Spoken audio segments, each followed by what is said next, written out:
Hello everyone and welcome to my channel. I have a double page spread that I'm going to create with you on camera today, and I'm a little bit excited because I'm using new product from the January-April mini catalogue. And I am going to do an unboxing with some artwork shares because I've been creating some cards and a couple of layouts to share with you. I can't actually flip through this catalogue just yet, or the Celebration one. These start from the 7th of January. The Celebration runs for 2 months. And this is a new thing for those of us who've come across from Close to My Heart or are new to Stampin' Up. They do a special for January to February where when you spend $100, you can pick something from this catalogue for free. And I'm going to go through all the things that I have earned already because I am able to do pre-orders from ordering product from the mini catalogue that's coming out. You can see here January to April, but also from any online category and also the annual catalogue. So all of the items that are available on the website, and they might be in the last chance product, anything that you add to your order will contribute to that amount where you can earn items for free. I'm going to put these aside because it's like teasing you because I can't open them up. You can see these gorgeous papers in front of me here. This is what I'm going to use for the double page spread today, and it's the Storybook Moments 12 by 12 designer series paper, and this is one of the ones where they have die cuts that match this, and also it has a cut apart sheet. I have 8 of the papers spread out before me, so they are front and back papers, and you can see the gorgeous icons on here, but the patterns on the other side are very flexible as well. So if you don't want to create pages with bunny rabbits or little animals on them, you can use the strawberry paper. It's an absolutely beautiful vintage type feeling design, and the ones I'm showing you here are 8 of the printed papers that you can get. I am going to use just one sheet of this today, and I looked at this gorgeous icon, but I'm actually going to use this side of the paper because there are some other items contained in this designer series paper collection that I want to pair with this. So I'm just going to move this off to the side a little bit because I've got another little coordinating pack that's right next to it. And this is the Timeless plaid paper. Now this is a 6 by 6 stack and you get 48 sheets. And you can see I've been playing with it already, but these are the patterns that you get. And I love the patterns on the other side as well. And all the colors coordinate with this paper collection here, but it's also great for a standalone pack. You can create pages with this just on its own. The creative design team have just launched a new sketchbook for 12 by 12 scrapbook layouts using 6 by 6 papers. Of course, you can cut a 12 by 12 into a 6 by 6 pack, but the sketchbook itself is designed for 6 by 6 for those of us that love this sort of size but maybe struggle to use them on a 6 by 6 page. Now, I've selected one of these patterns here to go with this. So I'm just going to put these to a side. So this is technically a one sheet scrapbook layout, but I am bringing in a coordinating piece of paper to match with it. So I'm just going to put this off to the side here and bring in the other element that I want to show you. Now I got a little bit excited and I started cutting everything up. So one of the pattern papers, you get 2 sheets of it, is like a cut apart sheet. So it's laid out, so you get 2 sheets. So obviously I've got 2 of these. So this is laid out so that you can cut it apart to get all of these gorgeous icons. Trying to work out how I'm going to show you this. I'm getting a bit messy already. So I basically cut this up and selected which of these Memories and More style or pocket style pieces that I wanted. So I've grouped them all together here. And I think what's going to go well with my pattern paper is this one and this one here. I'm just going to put these all out. Cute little strawberries and a gorgeous 6 by 4. You could cut these pieces apart if you liked fussy cutting to create tiny little icons. But the pattern on the other side is this green pattern way. So I've already cut all of these sheets apart. I'm going to order another pack of this because I just love it so much. But I wasn't thinking about unboxing. I just cut straight into the elements. So I can't show you the full sheets, but I think you get the idea from this. It's a bit like a little bit festive, and there's a floral pack in the annual catalogue. So it's a similar setup to that with the amount of paper that you get, but you also get 2 sheets of die cuts. And I've grouped these already because I'm going to do this for a scrapbook kit for ladies that come along to our workshop, and I've grouped some together already. So you can see you get gorgeous little die cuts that push out so easily. I've got another collection here. I've put all the badges together. There are little ducks. It's just so sweet. I love everything about this, and I'm not going to flip through everything that I've got here because I'll be able to show you the catalogue very, very soon, but I think you get the idea of what is contained within this pack. I've already done my sort for my scrapbook date, so I don't want to mess that up right now. You can see these ephemera pieces are absolutely beautiful, and there are little bunnies in here and all sorts of little animals. And if you do art journaling, these would be great to put on an art journal page, or if you're into doing planner pages, you could put them in that as well. I think they're absolutely ideal for a whole lot of uses when it comes to paper crafting, and of course for making cards as well. So I've just put those away in a little bag here, and I'm going to bring in the stamp sets. So there are Storybook Friends, and you can see it's got the gorgeous little icons of the ones that are printed on the papers here. The stamps themselves are bigger than what's shown on the front. So you can see by comparison, this rabbit here is quite a bit larger, and there's a lot of supporting little items here. This cute little house and the vegetable garden and a wall, so you can build a little scene with all of this.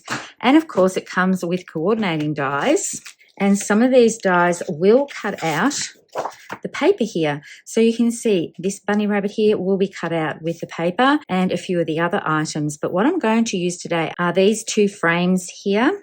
So I'm going to get those out because I've already got something in mind. And what sparked the design for my scrapbook layout today is actually a layout that is within the catalogue. Unfortunately, I can't show it to you. You can see I've pre-cut one here. How gorgeous is that? It's absolutely beautiful, beautiful vintage type feel. However, I've taken the layout from the catalogue and I have changed it a little bit. And in the catalogue, it is a single page spread and I'm making a 2-page spread. So I'm spreading the design across 2 pages. There's also this gorgeous stamp set here, and it coordinates with dies as well. So there's a lot that coordinates all together with this collection, including that 6x6 stack. There are also some gorgeous, what are these called? Antique pearls. So I'm going to use those on my layout today. I should leave that out so you can see that. And there's also some ribbon that coordinates. So this is the scalloped ribbon. It's in a coral color. It's absolutely pretty. I'm not going to use that on the layout at all. So I've got my main pieces out here with the pattern paper that I'm going to use. I'm going to put all of this aside so I can start cutting. Now the reason why I selected this one is because I think I'm going to have to bring some circles in to help ground my layout. So I'm going to use these stylish shapes here, probably the 2 largest circles. So I'll just put that off to the side. And I am going to do a little bit of a technique here where you'll get a little peek, not too much, of this side. So I want to be mindful of which way to cut it. And when the ladies do this layout for their workshop kits, I'm going to have to tell them to be mindful of which way they cut the paper, because I'm going to have pieces going across the top of the double page spread and across the bottom.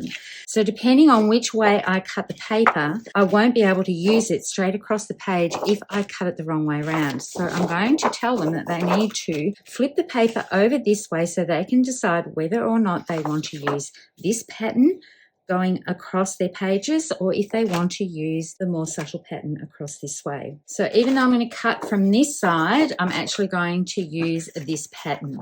So the first thing I'm going to do is cut this at 6 inches. And then I'm going to do an angled cut, and the pieces are angled at the top and the bottom on the original artwork in the catalogue, and they've done a paper tear, but I'm actually going to do this with my trimmer and trim, and I'm lining this up. So I've got 4 inches for my left corner and 2 inches for my other corner, and I do need to bring this down a little bit. You don't have to be exactly precise because I'm going to mimic this on the other side. I'm going to show you a little trick. So that's my first cut. And then I'm going to get my 6-inch piece. I'm going to put this aside for the moment. I'm going to do this a bit sideways and put these off to the side as well. And I'm going to lay this out with my piece like this on the top. I'm hoping I can fit all of this on camera. And then I'm going to line this bit up so that it goes along the edges here. So I'm making sure that's nice and straight. Actually, I'm going to use my Versamat to help me with this. And bring this one along so it's nice and straight here. I'm going to butt this one up. If I wanted them to be exactly the same, I would just do another 4-inch and 2-inch cut and angle my paper on the other side, but I don't want it equal. I want them to be offset a little bit. So I've got that lined up there. This one lined up here so that it's nice and straight. And then I'm going to get my pencil and mark the cut here and the cut here that I want to make. So you can see this is not a 4-inch and a 2-inch cut. And then I can put this in my trimmer. It's a bit hard to see that little mark there. It's right down near where the leaves are. And then I'm going to cut that way. So I'm just going to lay this out on my Versamat so you can see why I've cut it like this. So this piece is quite large, so I'm going to turn that over and put it down on this bottom edge here. And then this one will go up the top. This one will match this edge on this side. And this one will match this edge on that side. So that's why I didn't do 2 exact cuts at 4 inches and 2 inches, because I didn't want them to be equal across the top and across the bottom. I wanted to give a heavier weight to the bottom than the top. Now there's quite a lot of paper on this side. So I'm actually going to trim 1 inch off this. So I'll just bring my trimmer back in again. So there's a little bit of prep with the trimming. This is how I've made the layout my own, because as I said, I'm making it into a double page spread. So what I've done to this side, this right side, I need to do to the left side. So I'm cutting 1 inch off here as well. And these pieces, I don't think I'm going to use them for the layout. So now these should match up across the bottom. Like so. You can see that's got the same height here and it's not quite as heavy. Now I want to do some additional treatment to these. There was some paper tearing on the original piece in the Stampin' Up catalogue. I'm actually just going to distress the edges. Now if you've got a distressing tool, you can use that. I'm not being particularly gentle. I don't like opening my scissors to do this because these are extremely sharp. And it will blunt the blade if you keep doing that over and over again. You are going to get quite a bit of paper dust when you do this. Usually I just do it over the floor and then I vacuum later. But I'm just going to do one of these pieces on camera with you and then I will do the rest. So when it's uncomfortable to hold this piece here, like this is wobbling around too much, you can move your hand and support it just a little bit more along this edge. You can see I'm going back over where I've been before because I want a little bit more distressing along those edges. And then, of course, I want to do it down on this end as well. And I'm sorry for all the noise. And then I'm coming back towards myself to get this end. And this is why I don't like doing it with open scissors because that's just a disaster waiting to happen for me. So I'm just continuing doing this. You can see I'm getting a bit of fluff here. All right, so I've got this piece here.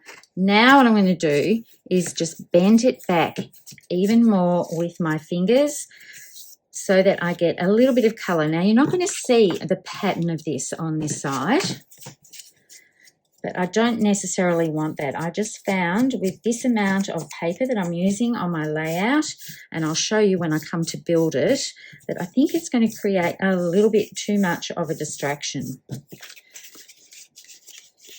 So now I'm just moving this around so you can see more of that torn piece that I did with my scissors rather than having it curl underneath my fold back piece. Because I want that distressed, vintagey sort of look. Create a little bit more with this, just going the opposite way.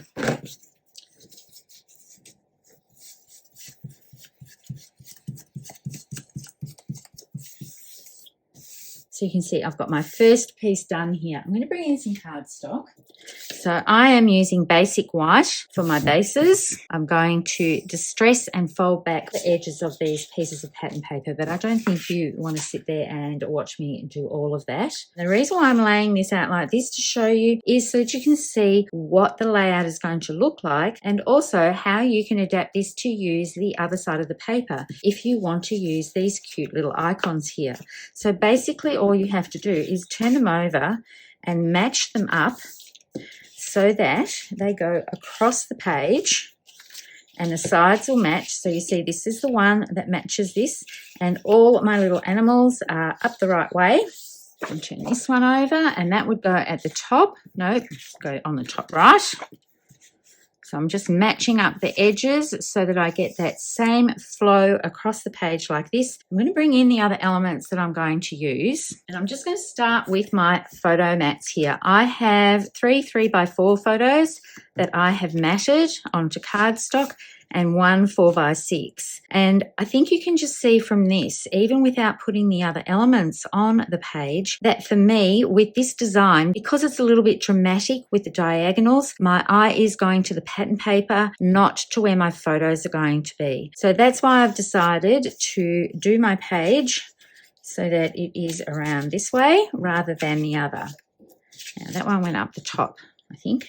Yes, because that's got the smallest amount there. This is my matching piece.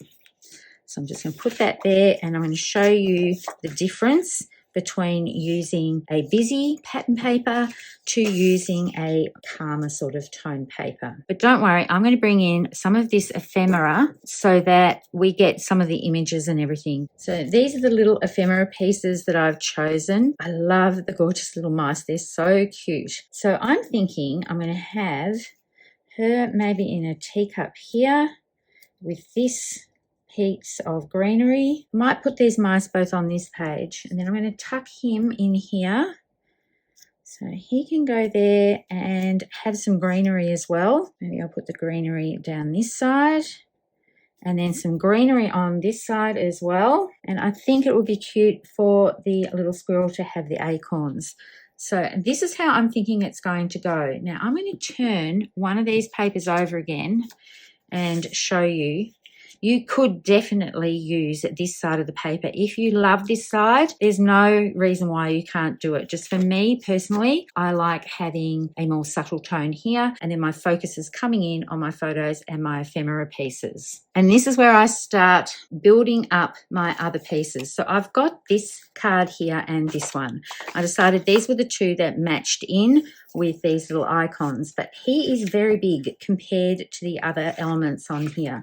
So maybe I can use him as a little partial mat on this side, and then this one can come in here and help ground this little mouse. And this was helped along, this side was helped along by what's in the catalogue. And then they brought in this frame to have on the left side here as well. And I don't know if I love this colour with the photo mat that I've got here. So this is shortbread from Close to My Heart, but I'm thinking this might look better in toffee or crumb cake. So toffee matches quite well. The light side of toffee matches quite well. And I don't have a crumb cake that has the light and the dark side yet, but I know that those colours will be coming soon. So I think I'm going to do this frame with the toffee, and then I was thinking of making this into a little hidden journaling. So what I'm going to do is die cut one of these and have that coming out from the top here, and then I will put a piece of paper behind there. So I'm going to go away, I'm going to die cut those pieces, and then think about what is going to ground these little ephemera clusters that I've got going on here. And I also need to do all the other distressing on these pieces here. So I've got a little bit of prep work to do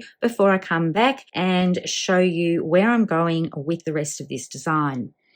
So I have things roughly laid out where I want them, and I've cut those two frames. So I've cut this one here on the light side of toffee, or you could use crumb cake. As I said, they match in quite well. And I have cut this one, which is sits on this here.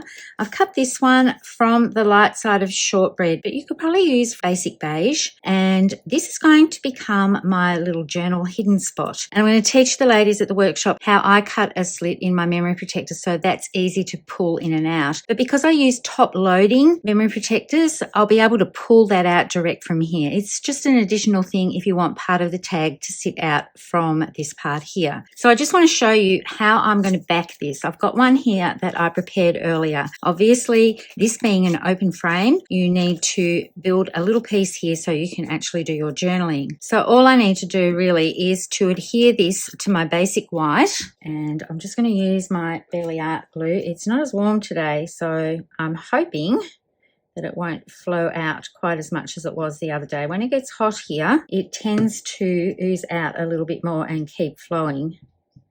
Now I'm only going around the sides because I need to be able to trim away this top part. So I'm just going to pick this up. Now I'm using a little silicone mat here that's from Stampin' Up.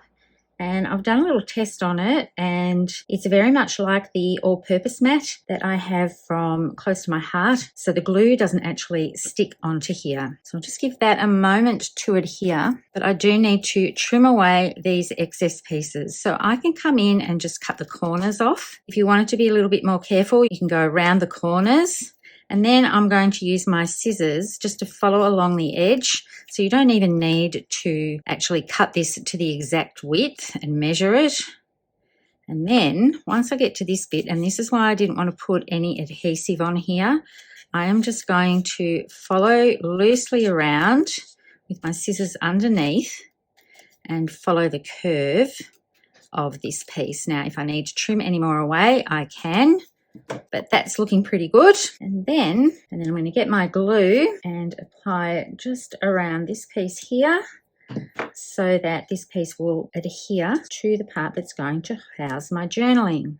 So I'm going to put a block on that and put that aside. And if you want to see how I cut my memory protectors, I just posted a video the other day showing the process. So I'll link to that in the comments below. So that's going to go underneath here. So obviously I need to put my adhesive around this section so that it has somewhere to be housed and to slide in and out. But before I do that, I'm going to distress the edges of these two pieces, just like I did for this one, but I'm not going to fold them back. And it really doesn't take that long to do.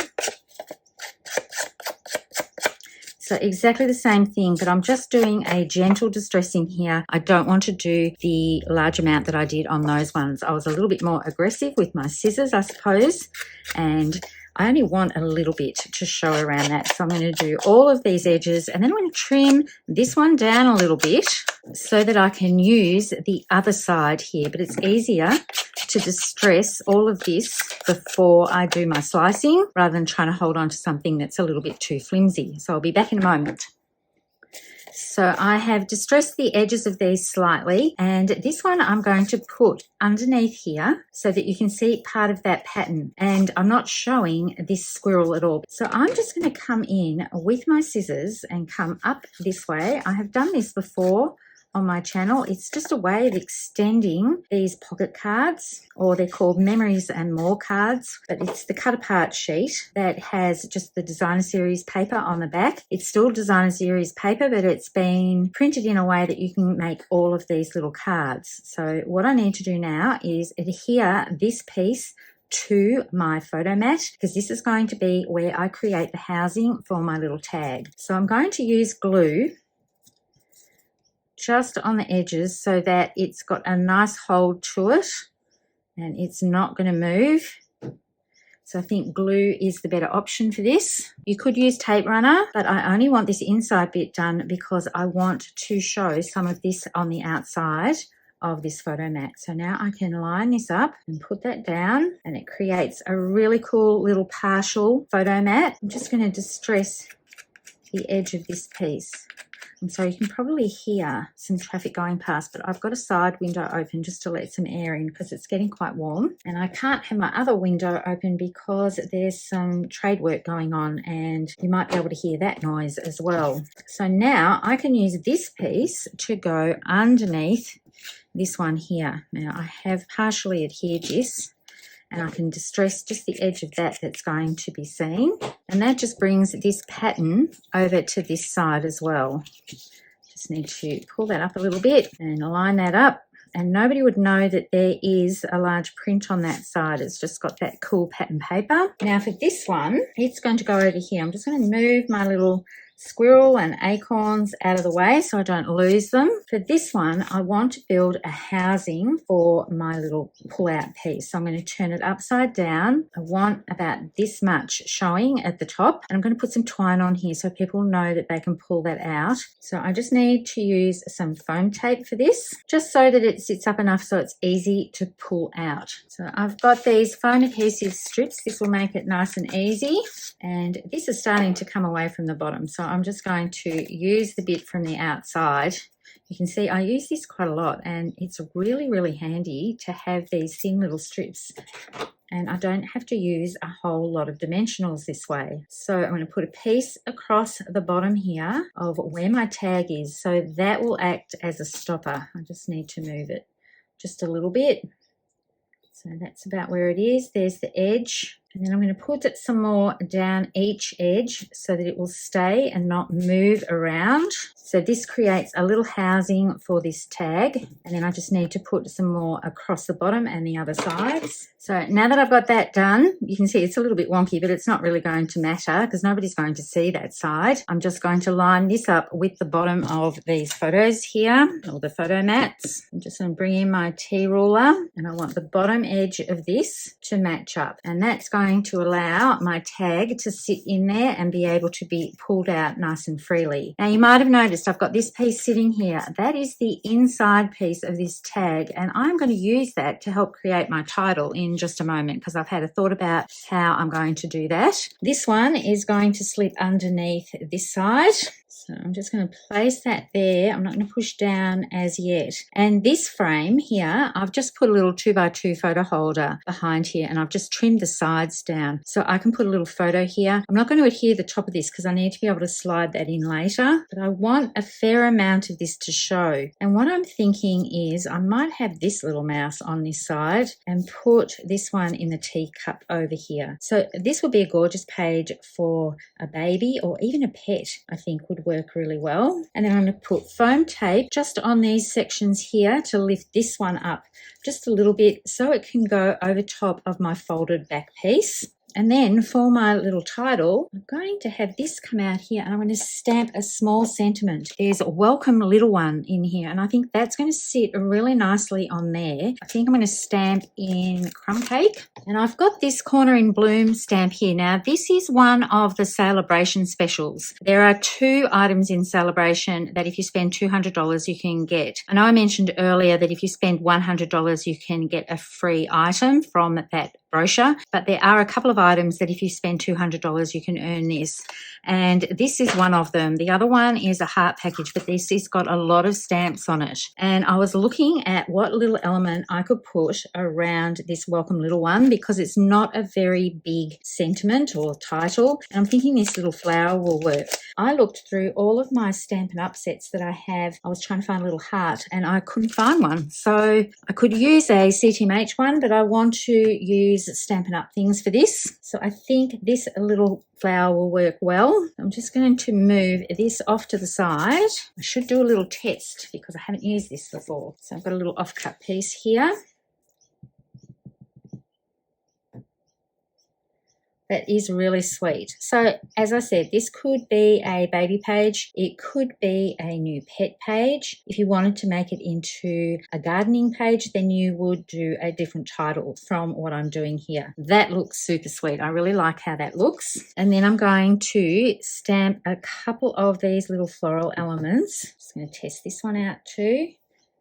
I think I'll put one up here and then one down here, and then one a little bit rotated, and that's really sweet. I think this is all the stamping I need to do for the page. I might leave this out though, because I might do a couple of flowers just around those little clusters just to tie everything in. So I can bring this back over and I'm going to finish building this page, because I did talk about bringing in some circles for these little ephemera pieces to land on. That looks really cute. I really like how that's looking. So foam tape for that. That's going to get tucked under there. I'm going to stick that down now, and that helps. That's like one cut for two pieces. I really like that you can use the inside of this frame element, the decorative frame. It's very, very cute. So I think what I'm going to do for these is have that coming out here like that. I'm going to stick them up on foam tape. This one is going to go over this side, and I'm going to have to use some foam tape for this as well. And I've just realized I'm going to bring in a circle element,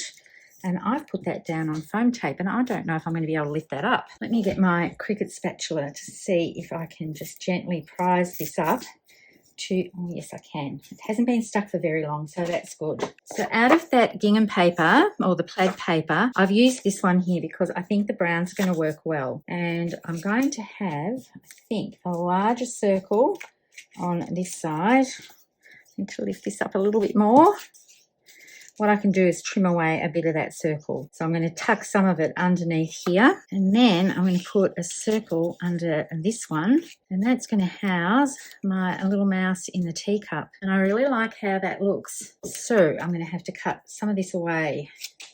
Hopefully I don't cut away too much, and I'll be able to fit that in. There you go. That'll fit in a whole lot better. And then I can arrange my little squirrel. This little element here I can half tuck under there. And I thought he would be cute with the acorns. So I'm going to put a couple of those around as well to make a little cluster. And I know the acorns are a lot bigger than he is, but I think it's still going to work quite well. So I'm going to hear the circles down and put some dimensionals on these ephemera pieces. I think with the leaves, I'm going to leave those direct to page. So I just need to adhere that down. And I think the circles are just going to finish this off nicely to give somewhere for these little elements to sit. So with this one, I just want adhesive on the bottom area because I'm going to have part of it going over top of the photo, and then I'll put some dimensionals underneath her so that she sits up nicely.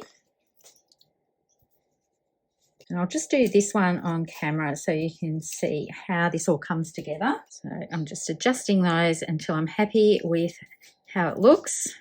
Because I've used Stampin' Seal Plus here, I don't want to press too hard until I'm happy. I think I want part of it coming off the circle there, so it's not a complete circle. I think that looks better. And then I'm going to put her down near the bottom of this element here, so there's a little bit of green coming out. It gives her somewhere else to belong. So everything's going to be grouped together, and then these ones I'm going to do the same thing. I said I was only going to do one on camera, and now here I go, finishing it all off. So that one is going to sneak in here and frame this welcome little one, and then he is going to sit directly underneath. Now, one of the tricks I do when it comes to using dimensionals and things like that, when they're going over the top of a photo, I don't peel off the backing of the area that's going over the top of the photo. I love that we get small ones of these too. That really, really helps. So I only need to take the backing off the bottom two. And then this one here doesn't have any adhesive on it. I can peel that off later if I want to, but it's ready to have my photo put right over here. And I'm going to do the same thing when I do it to this one. I'm going to put dimensionals. I'll use the little ones around all of these areas, but not peel off the side that is over the photo. And then I need to just group this one here, and I'm going to come back and do some stamping and add some additional little gems. So I've got my crumb cake ink here. I'm just going to put this off to the side, and that sweet little flower that's there. So what I think I might do is just stamp a couple of these onto the layout. I'm not sure how that'll look on top of this paper, but I have a little scrap here so I can do a test just to make sure. I really quite love how that looks. So I am going to stamp a couple in and around here. That looks really sweet. So Just I'll put 3 on this one. I'm going to put another little flower down here. What I'm going to do, I think, is back this with this extra one that I have made just to make it a little bit more sturdier. I think that will work better. It's a little bit flimsy at the top, so I'm going to adhere those 2 pieces together so it makes a more sturdy tag rather than having this delicate piece here as the main pull thing. It'll give it a little bit more stability to do 2 of those together. And then just a couple more little flowers. As I said, you can use hearts. It looks quite cute on that pattern paper as well. So I'm going to put another one up here and then a little one in this corner here just to finish that off. I think that adds a lovely little touch. And while I've got that out, I'm going to put one down on my little journal card. And I'll do one for the one I'm going to put on the back as well. So that way, if I want to write more, I've got a double-sided tag that I can write more on. I need to adhere those together, as I said, and then that will pull out. And I've got more room for journaling. And what that is also going to do is hide my messy cutting behind here. So all that's left for me to do now is to add some of these gorgeous pearls. So and I'm just popping back in. I do have to apologize. I didn't realize that I'd knocked my camera and everything was on an angle for the last part of the video, but I did want to come back and show you what I've done with this little tag and show you the layout so that it was actually nice and straight. I have my tripod up here and sometimes I adhere things down and I have to get my head over my project here, and I've knocked the camera skew and didn't even realize because I had a little bun on the top of my head and I didn't even feel it. So this is the finished layout, nice and straight. I love the addition of the little floral elements here. You could put little hearts. If you were doing this for a pet layout, you could put little paw prints on here. You could even put little arrows on here if you wanted to, but I think this is super sweet and I'm really happy with how this has come out. Now with the tag, I did double-side it, so you saw me stamp that on camera and I've adhered that together. I did use liquid glue so that it would be nice and sturdy. And originally I put linen twine with this and I didn't really like it. So I looked through what I had in my ribbons and I brought out this center stripe ribbon and I think it suits this collection really well. I found that the ribbon that comes with this collection for this particular pattern paper was just introducing another color and I would have had to bring it in elsewhere. I know there are touches of it within the ephemera pieces here, but it wasn't quite enough. I think that would have been too strong to put with this. So I did use a very small hole punch to punch in the middle and then I just threaded that through and then I got some cotton twine that I have. This is just from Kmart and tied a little bow in the top. So that's nice and sturdy now and it's easy to pull out from a top loading memory protector. If you use the old side loading ones, then you would need to cut a little slit in your memory protector so you're able to bring that out. So once again, I do apologize profusely for having everything so crooked in the last part of me recording this. Thank you so much for tuning in and watching me put this sweet double page layout together. I love that the stepping off inspiration came from the catalogue itself. So always look at the catalogue, not just for the products that are in there. It might give you inspiration for a layout or for a card. Happy crafting, everyone. I hope to see you next time with a completely straight video all the way through. Bye for now.